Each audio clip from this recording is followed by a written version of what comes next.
வணக்கம். அனைத்து நெஞ்சங்களுக்கும் என்னுடைய அன்பார்ந்த வணக்கங்கள். இன்றைக்கு 2025 10ஆம் மாதம் 19ஆம் தேதி ஞாயிற்றுக்கிழமை. இன்றைக்கு விடுமுறை நாள். அனைவரும் வீட்டில் இருப்பீர்கள். சந்தோஷமாக உங்கள் பொழுதை கழியுங்கள். நாங்கள் இன்று ஒரு குறளுக்குள் நுழைவோம். இன்றைக்கு வாழ்க்கை துணை நிலம் என்றதற்குள் பார்ப்போம். அதுக்குள் வாழ்க்கை துணை நிலம் என்று சொன்னால் வாழ்க்கையில் இல்லாளை சொல்வது. வாழ்க்கைக்கு வாழ்வான் இல்வாழ்வானுக்கு துணையாக இருப்பவள் துணை நிலம். அவள் அந்த துணை நிலத்தை பற்றி கூறப்படுகிறது. பார்ப்போம். மனைத்தக்க மாண்புடையள் ஆகி தற்கொண்டான் வளத்தக்காள் வாழ்க்கை துணை. அதாவது இல்லறத்துக்குரிய பண்புகளுடன், இல்லறத்துக்கு என்னென்ன பண்புகள் வேண்டுமோ அந்த பண்புகளுடன் பொருள் வளத்துக்கு தக்கவாறு குடும்பம் நடத்துபவள் கணவனின் வாழ்வுக்கு பெருந்துணையாக அமைகிறாள். அப்போ கணவனுக்கு அந்த இல்லால் எப்படி இருக்க வேண்டும், இல்லறத்தில் சிறப்பாக வாழ்வதற்கு எப்படி இருக்க வேண்டும் என்பதைத்தான் இங்கே கூறப்படுகிறது. அப்போ இல்லறத்துக்குரிய பண்புகளுடன் பொருள் வளத்துக்கு கணவனுடைய சம்பாதிப்பு, அவனுடைய வருமானத்துக்கு ஏற்றவாறு குடும்பத்தை கொண்டு செலுத்துபவள் அவள்தான் அந்த கணவனின் வாழ்வுக்கு பெருந்துணையாக இருப்பாள் என சொல்லப்படுகிறது. மனைத்தக்க மாண்புடையள் ஆகி தற்கொண்டான் வளத்தக்கால் வாழ்க்கை துணை என்று சொல்லப்படுகிறது. ரைட், நாங்கள் குறளுடன் இனி செய்திகளுக்கு வருவோம். செய்திகளில் இன்று எங்களுக்கு தெரியும், இப்போ பவுனுடைய விலை அதிகரித்து கொண்டு போகிறது.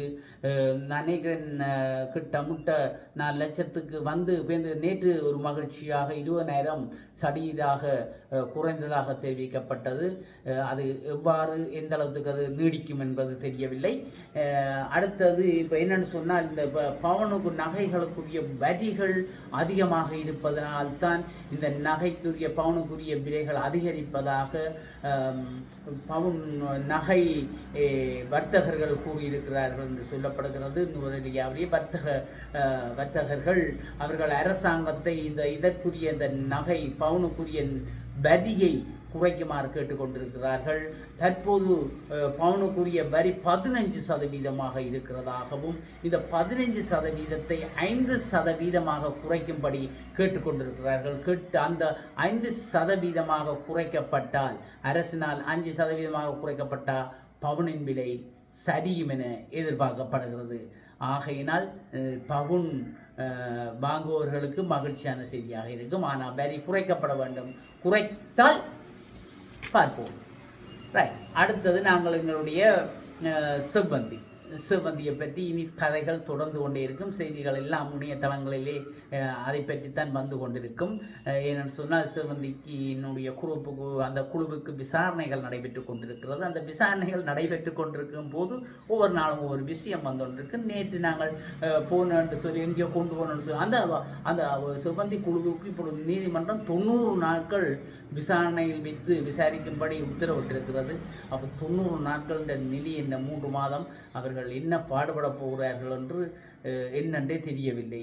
அந்த 90 நாட்களுக்குள் எத்தனை விடயங்கள் வெளிவரும். உண்மையிலே போதை வஸ்து இதுடன் அழிந்து போகத்தான் நான் நினைக்கிறேன் வழிவகுக்கும் என்று. இதுடன் அழிந்து போனால் மிகவும் நன்றாக இருக்கும். ஏனென்று சொன்னால், ஆணி வேர்களை பிடித்து விட்டால் மரம் பட்டுவிடும், ஆணி வேரை அறுத்து விட்டால் மரம் பட்டுவிடும்.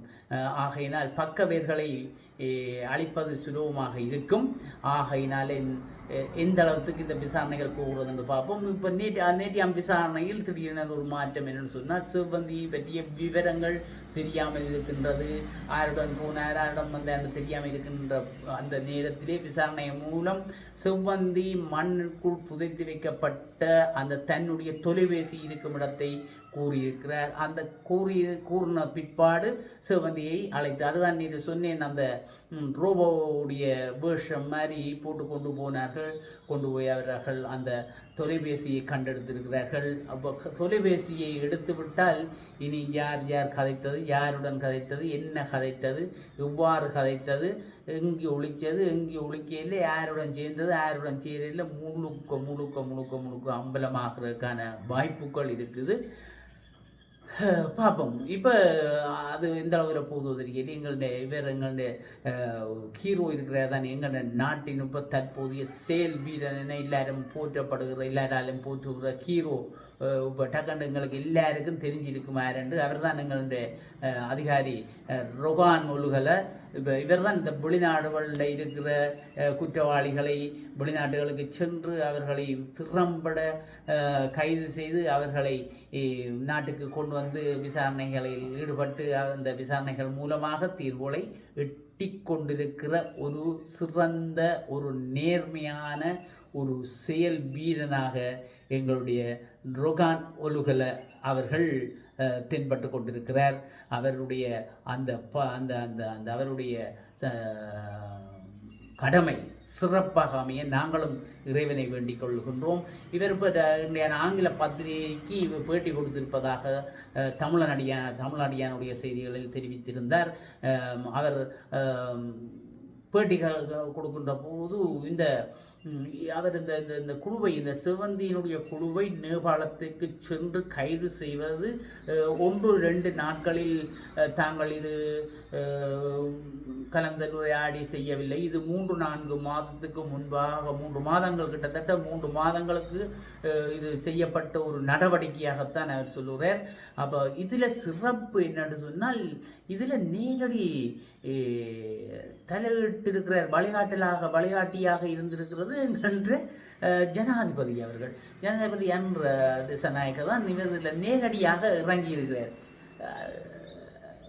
அனுரவ கொக்காண்ட மாதிரி எங்களுடைய ஜனாதிபதியே நேரடியாக உண்மையிலே ஒரு அரசாங்கம் இப்படி இருக்கிறது என்பது இலங்கைக்கு ஒரு வரலாற்றில் பொறிக்கப்பட்ட ஒரு ஏடு. இது பொன்னெழுத்துக்களால் பொறிக்கப்பட வேண்டியது. ஏனென்று சொன்னால் எங்களுடைய இலங்கை நாட்டுக்கு இப்படி ஒரு ஜனாதிபதி கிடைத்திருப்பது அவரே நேரடியாக இந்த குற்றவாளிகளை பிடிக்க வேண்டும், குற்றங்கள் இந்த போதையை வஸ்துவை அப்படியே ஒழித்து துடைத்தெறிய வேண்டும் என்று கங்கணம் கட்டி கொண்டு நிற்கிற ஒரு ஜனாதிபதி எங்களுக்கு கிடைத்திருக்கிறார். உண்மையில் இந்த போதைப் பொருளை நாங்கள் அளிக்கின்ற போது வருங்கால சந்ததி மிகவும் ஒரு திறம்பட ஒரு நல்ல சமுதாயத்தை உருவாக்கும் என்பதில் எதுவித ஐயமில்லை. இந்த போதை வஸ்து இருப்பதால் தான் எங்களுடைய இளம் சமுதாயம் அழிந்து கொண்டு இல்லையா? அப்போ அழிந்து கொண்டு போகிறதுலேருந்து காப்பாற்றணும் என்று சொன்னால் இந்த போதை வஸ்து இல்லாமல் போகணும். போதை வஸ்து இல்லாமல் போகணும்னு சொன்னால் அரசு சரியான நடவடிக்கை எடுக்க வேண்டும். முன்னைய அரசுகள் அப்படி அல்ல. ஒரு பக்கம் அது நடக்குது, ஒரு பக்கம் இது நடக்குது, லஞ்சம் ஒரு பக்கம், எல்லா ஊழல்களும் இருந்து கொண்டிருந்தது. அவர்களை ஜனாதிபதிமார்களை பல சலுகைகளை அனுபவித்து கொண்டிருந்தார்கள். அவர்கள் அந்த அனுபவிக்கின்ற போது மற்றவருடைய கஷ்டங்கள் தெரியாது தானே. அப்போ அந்த வகையில் இப்போ ஜனாதிபதி அவர் வருகின்ற போது அல்ல, அவர் ஜனாதிபதியாக வர வேண்டும், இந்த நாட்டுக்கு இப்படித்தான் செய்ய வேண்டும் என்று 1-2 நாட்களில் திட்டமிட்டதாக இது தெரியவில்லை. அவர் பல ஆண்டுகளாக, ஏனென்று சொன்னால் அவர்களும் ஒரு போராளி குழுவிலிருந்து வந்தவர்கள், மக்களின் விடுதலைக்காக போராடியவர்கள். ஆகையினால் அவர்கள் மக்களுடைய வாழ்வு எப்படி இருக்க வேண்டும் என்று சிறப்பாக வரையறை செய்துதான் அவர் ஆட்சிக்கு வந்திருக்கிறார். ஆகையினால் வந்தவுடன் கை வைத்திருக்கிறார். எங்களுடைய போதை வஸ்து இதுதான் அடிப்படை, இதை ஒழித்தால் சமூகத்தை சீராக்குவது மிகவும் இலகுவாகும் என்று அவர் எண்ணியிருக்கின்றார். ஆகையினால் இது நிச்சயமாக வெற்றியடைய வேண்டும். அப்போ இவருடைய வழிகாட்டலாம் இது நடந்திருக்குன்னு சொன்னால், இது ஜனாதிபதி இந்த வழிகாட்டலில் எங்களுடைய ஹீரோ ரொகான் ஒலுகலுக்கு, மற்றது போலீஸ் சிஐடி அதிகாரி ஜினத் சந்திம என்பவருக்கும், மற்றது போலீஸ் மா அதிபர் பிரியந்த வீரசூரிய, மற்றது உதவி போலீஸ் மா அதிபர் இவர்களுக்கு மட்டும்தானா தெரியும். இது அமைச்சர்மாருக்கு தெரியும். அமைச்சரை அனுமதியும் இல்லை. எல்லாத்துக்கும் அமைச்சரை அனுமதி பெற்றுக்கொண்டிருந்தால் இவங்க கதையை கட்டி விட்ருவாங்களா, அங்கே போகிறாங்களாம், இங்கே போகிறாங்களாம், இதெல்லாம் பிரகண்டமாக போகணும். ஆகையினால் ஒற்றுவருக்கும் தெரியாமல் எங்களுடைய ஜனாதிபதி அவர்கள் தன்னுடைய வழிகாட்டலில் இந்த 4 பேரை வச்சுக்கொண்டு அப்படியே கச்சிதமாக முடிச்சுக்கிறார்கள். உதவி போலீஸ் மாதிரி இவர்களுக்கு மட்டும் தெரிஞ்சது, போச்சினம் கைது செய்திடும். அடுத்தது இன்னொன்று சொல்லியிருக்கிறார் ரொகான் ஒலுகல். என்னென்னு சொன்னால், நேபாளத்துக்கு கைது செய்ய போகிறதுக்கு நாங்கள் ஏதோ ஒரு ஆளை பிடிச்சி போடுவோம், எப்படியும் ஒரு ஆளை பிடிச்சி போட்டால் மற்ற ஆக்களை அப்படித்தானே நாங்கள் இப்போ கைது செய்ய அப்படித்தானே. ஒரு ஆளை பிடிச்சால் தட்டில் இல்லைன்னு சொல்லிவிடும், எல்லாரையும் பிடிச்சி போடலாம்ன்ற ஒரு சிந்தனையெல்லாம் நாங்கள் போகிறது. அப்படி போனால் ஒரு ஆளை பிடிச்சி போடலாம் வேண்டாம். அங்கே போய் பார்த்தா இவங்களும் என்னடா அப்போ ஒருத்தர் இருக்கிறது உண்மையாக ஒருத்தருக்கும் தெரியாதான். இப்போ அங்கே இருந்தவர்கள் அங்கே அந்த குற்றவாளிகள் ஒவ்வொருவரும் என்னென்னா தனித்தனி இடம், நீ இந்த பக்கம் போயிட்டு நீ இந்த பக்கம் போயிட்டு நீ எங்கேயோ இரு எனக்கு தெரியா, நீ வந்து பிடிச்சி அடிக்கிற அடியில் என்ன காட்டி கொடுத்துருவோம், ஆகையினால நீ தனியேறு நீயும் போய் தனியேறு என்று எல்லாரையும் தனித்தனியாக பிரித்து விட்டாச்சு. தனித்தனியாக போய் தான் இருந்திருக்கிறார்கள். இவர்கள் பிடிச்ச ஒரு ஆளை கேட்டால் அவருக்கு உண்மையிலே தெரியாது இங்கேண்டு. அப்போ பேருந்து துகானூரில் என்ன பிளான் ரைட், இவர்களுடைய தொலைபேசியை வாங்கினால் தொலைபேசியில் கட்சியை பின்னா தானே கண்டிகளோ தொலைபேசியில் ரகசியம் கதைக்கிறார்கள், கவனம். இது தேவைப்பட்டால் உங்களுடைய சும்மா கிசு கிசு கிசு கிசுன்ட்டு எடுத்து போடுவாங்களே, எல்லாத்தையும் யாரோட காய்ச்சது என்ன கதைச்சதுன்ட்டு கவனமாக இருங்கோ.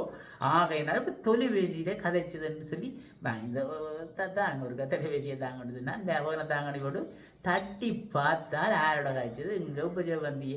அதுதான் செவந்திக்கும் காசு கொண்டு வந்துருக்குறேன் கீழே வாங்கணுண்டு பாய் சொன்னோடனே டக்குன்னு இறங்கி வந்தா ஹாய் எப்படி சொல்லுங்க ஹாயூ ரெண்டு கட்டு தான் கூட்டிகிட்டு போகிறேன். அது மாதிரி தொலைபேசி மூலமாகத்தான் ஒருவரையும் அழைத்து அவர்களை கைது செய்திருக்கிறார்கள் என்று சொல்லி ரொகான் ஒழுகலை இன்றையான் ஆங்கில பத்திரிகை ஒன்றுக்கு பேட்டி கொடுத்துருக்கிறார். அவர் கணக்கு சொல்ல மாட்டோம், இதெல்லாம் சும்மா ஒரு சுசுப்பி கதைகளை தான் இவர் சொல்லி கொண்டு போகிற மேலோட்டமான கதைகளை.